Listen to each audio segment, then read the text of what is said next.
حوصلے کی میں داد پیش کرنا چاہتا ہوں اور آپ کے لیے دل کی گہرائیوں سے دعا کہ اللہ آپ کی نسلوں کو آباد رکھے، آمین۔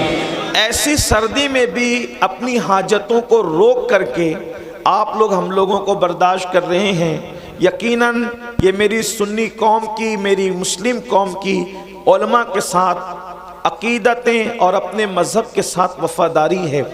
اللہ تبارک و تعالیٰ آپ کو، آپ کی نسلوں کو دونوں جہان میں اس کا بہتر صلہ عطا فرمائیں۔ لیکن کم سے کم میں آپ کا خیال کرتے ہوئے اپنی گفتگو کو بہت شارٹ میں کرنے کی کوشش کروں گا۔ اللہ پاک کی بارگاہ میں دعا ہے کہ جس حدیث مبارکہ کی تلاوت کی گئی، اللہ رب العزت اس کے متعلق مجھے حق کہنے اور آپ سب کو حق سن کر اس پر عمل کرنے اور اسے عام کرنے کی توفیق عطا فرمائے۔ خطبہ حجۃ الوداع اور دیگر بہت سارے مقامات پر اللہ کے رسول صلی اللہ علیہ وآلہ وسلم نے اپنے صحابہ سے فرمایا کہ میں تمہارے درمیان دو بھاری چیزیں چھوڑے جا رہا ہوں۔ ثقلین فرمایا، اور ثقلین تثنیہ ہے جو ثقیل کا، یعنی کہ وہ اس چیز کو ثقیل کہتے ہیں جیسے کہ ایک مقام پر بخاری کی آخری حدیث میں بھی جو ہے وہ ثقیل کا ذکر کیا گیا ہے۔ اللہ رب العزت کے حبیب صلی اللہ علیہ وآلہ وسلم نے فرمایا ثقیلتان فی المیزان، کہ میزان پر یہ دو کلمے بہت بھاری ہیں، یعنی کہ جو بہت بھاری ہو، جو بہت قیمتی ہو، جو بہت وزنی ہو، اس کو ثقیل کہتے ہیں۔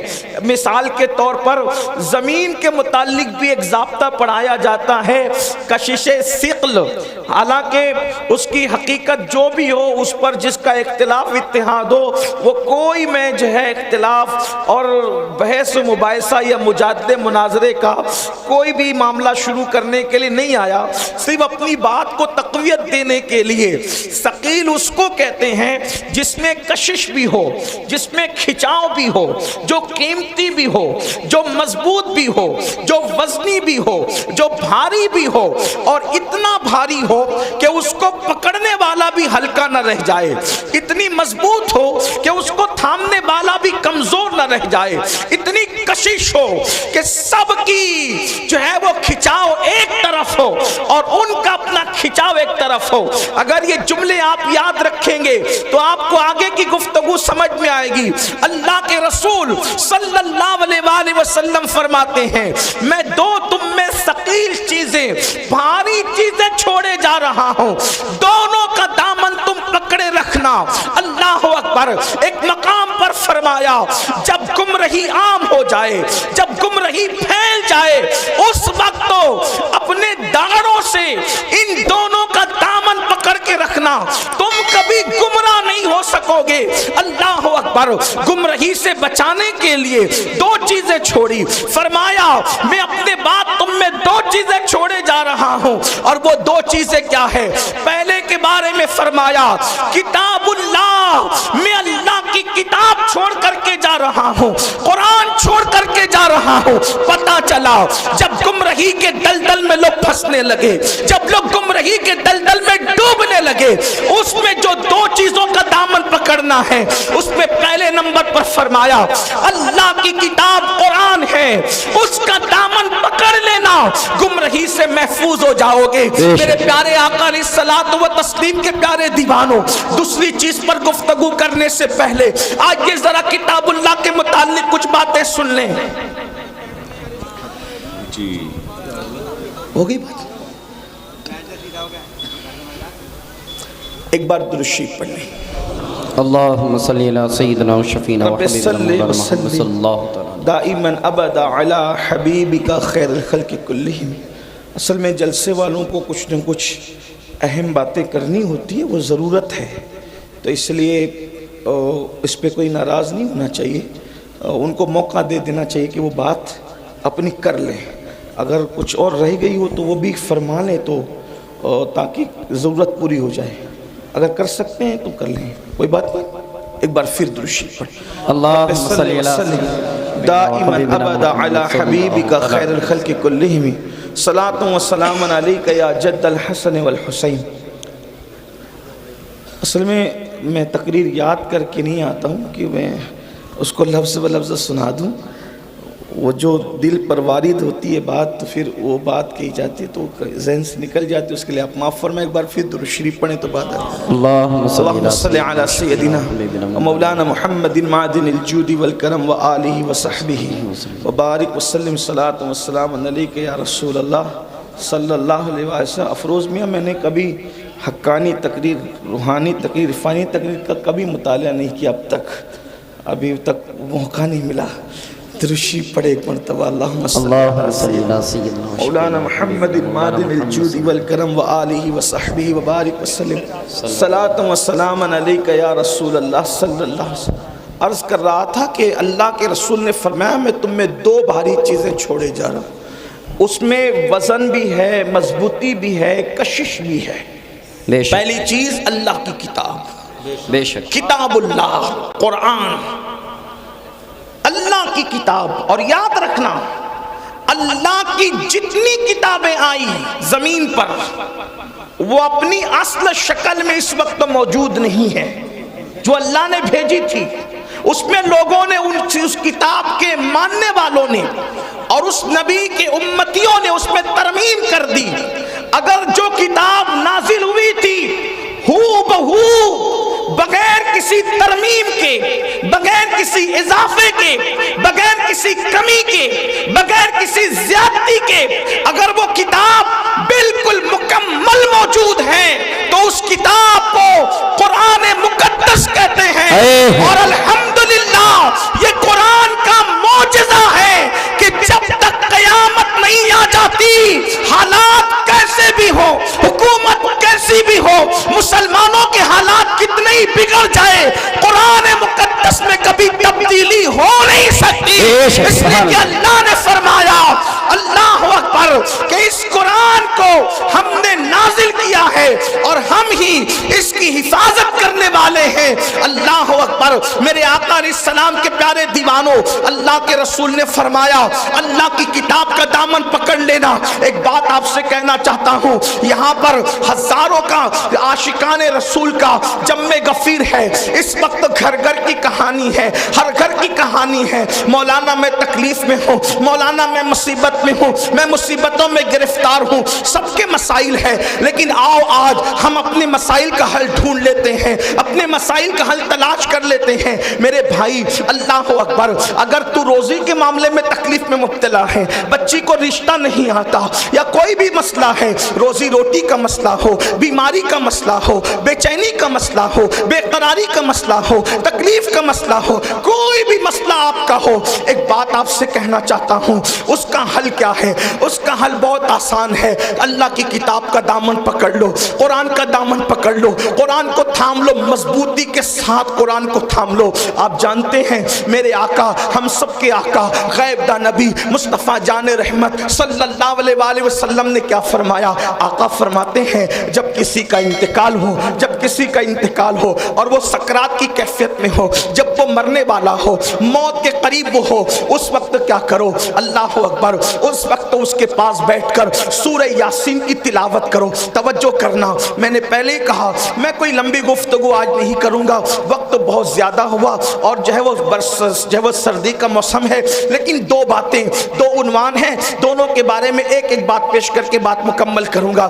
ہو سکا انشاءاللہ اس کے بعد پھر آنا ہوا تو آپ کے سامنے بات اور اللہ پاک کو کرنے کی توفیق دے تو بات ہوگی، لیکن آج دل کے کانوں سے اس کو سن لیں۔ مائیں اور بہنیں موجود ہیں، ان کی بھی توجہ چاہتا ہوں۔ اللہ اکبر، میرے آقا صلی اللہ علیہ وآلہ وسلم کے دیوانوں، آقا کیا فرما رہے ہیں؟ جب کوئی مرنے والا مر رہا ہو، جب کسی کی روح نکل رہی ہو، جب کسی پر سکرات کا وقت طاری ہو، جب کسی کا انتقال ہو رہا ہو، اس وقت کرنا کیا ہے؟ اس کے پاس بیٹھ کر قرآن کی تلاوت کرنا ہے۔ سورہ یاسین کا نام لے کر کے بات کی گئی، اور بھی سورتوں کا ذکر آیا، لیکن سورہ یاسین کا ذکر کثرت سے ہے۔ سورہ یاسین کی تلاوت کرو، کیا ہوگا؟ میرے آقا فرماتے ہیں سورہ یاسین یاسین کی برکت سے اس کی موت کی تکلیف آسان ہو جائے گی، اس کی موت کی تکلیف کم ہو جائے گی۔ تھوڑا توجہ کرنا، علماء سے پوچھو، علماء کا جمع غفیر موجود ہے، بڑے بڑے علماء یہاں پر موجود ہے، بڑے بڑے خطبہ یہاں پر موجود ہے، بڑے بڑے دانشور یہاں پہ موجود ہے۔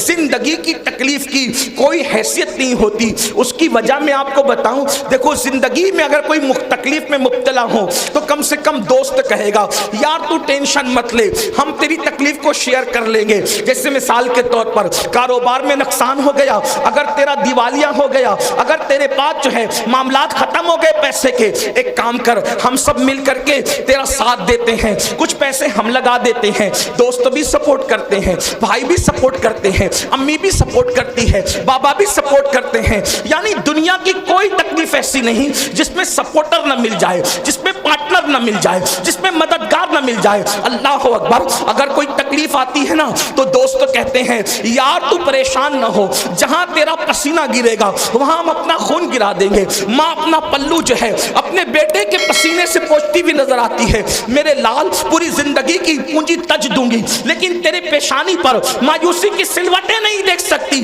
اللہ اکبر، دنیا کی مصیبت وہ ہے جس میں آپ کو پارٹنر ملیں گے، مددگار ملیں گے، اور دنیا کی مصیبت کو کوئی نہ کوئی حل ہے، اس کا کوئی نہ کوئی حل ہے۔ لیکن اللہ اکبر، موت کی تکلیف کیا ہے، موت کی مصیبت کیا ہے؟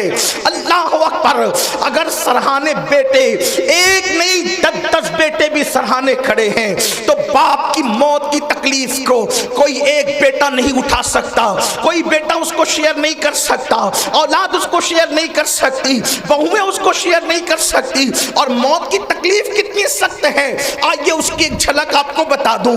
اپنے مسائل کا حل یاد رکھنا صرف تعویذات کے اندر نہیں ہے۔ تعویذات میں ڈوبنے والی میری سنی قوم سن لو، ہر مشکل کا علاج تعویذ نہیں ہے۔ تعویذات میں سحر اور جادو کا علاج تو ہو سکتا ہے لیکن ہر مشکل کا علاج نہیں ہے، ہر مصیبت کا علاج نہیں ہے۔ تعویذات پر تکیہ کر کے بیٹھنے والی میری قوم، تیرے لیے تو اللہ کے رسول نے نسخہ کیمیا عطا کیا ہے۔ سن لو موت کی تکلیف کیا ہے۔ اللہ اکبر، صحابی رسول حضرت سیدنا عمرو ابن عاص رضی اللہ تعالیٰ عنہ ارشاد فرماتے ہیں، جس کو فقیہ ابو اللیث سمرقندی لکھتے ہیں، کیا لکھتے ہیں؟ اللہ اکبر، جب کوئی انسان دنیا سے جا رہا ہو، جب کسی کی روح نکل رہی ہو، جب کسی کو موت آ رہی ہو، اللہ اکبر، یہاں نیک اور بد کی تمیز نہیں ہے، یہ نیک اور گنہگار کی ابھی یہاں پر تفریق نہیں ہے، یا مطلقاً سب کے لیے بیان کیا جا رہا ہے۔ جب کوئی دنیا سے جاتا ہے چاہے نیک ہو یا گنہگار، اس کے سینے پر ایسا بوجھ لگتا ہے، ایسا لگتا ہے کہ جیسے زمین اور آسمان کو اس کے سینے پہ رکھ دیا گیا ہو۔ اگر کسی کے سینے پر زمین اور آسمان رکھ دیا جائے تو اس وقت اس کو کتنی تکلیف ہوگی، اس وقت اس مرنے والے کو تکلیف ہوتی ہے۔ اپنے کانوں میں ایئر فون لگا کر گانے سننے والے جوانوں کی توجہ چاہتا ہوں، شراب کی نشستوں کو آگ آباد کرنے والوں کی توجہ چاہتا ہوں، رات رات بھر انٹرنیٹ پر بیٹھ کر زنا کے مناظر دیکھنے والوں کی توجہ چاہتا ہوں۔ میرے بھائیوں غور تو کرو، ایک منزل وہ آپ پر بھی آنی ہے، وہ مجھ پر بھی آنی ہے۔ وہ منزل کون سی ہے؟ وہ موت کی منزل ہے، وہ گھاٹی موت کی گھاٹی ہے، مرنا سب کو ہے۔ اللہ اللہ، صحابی رسول حضرت عمرو ابن عاص رضی اللہ تعالیٰ عنہ کہتے ہیں، زمین اور آسمان اگر کسی کے سینے پہ سمیٹ کر رکھ دیا جائے تو اس وقت جو اس کی تکلیف ہوگی وہ تکلیف مرنے والے کو ہوتی ہے۔ ذرا تصور کرو، اگر گھر کا پنکھا سینے پہ گر جائے ہم برداشت نہیں کر سکتے، اللہ اکبر، سینے پہ پتھر لگ جائے ہم برداشت نہیں کر سکتے، ڈرائیونگ کرتے وقت اگر کار کی اسٹیئرنگ سینے پر آ جائے ہم برداشت نہیں کر سکتے۔ اللہ اکبر، وہ کیفیت آپ پر بھی آنے والی ہے، وہ کیفیت مجھ پر بھی آنے والی ہے۔ اندھیرا گھر، اکیلی جان، دم گھٹتا، دل اکتاتا، خدا کو یاد کر پیارے، وہ ساتھ آنے والی ہے۔ اللہ اکبر، سینے پہ زمین اور آسمان کو رکھ دیا جائے تو وہ تکلیف نہ ہوگی، مرتے وقت وہ تکلیف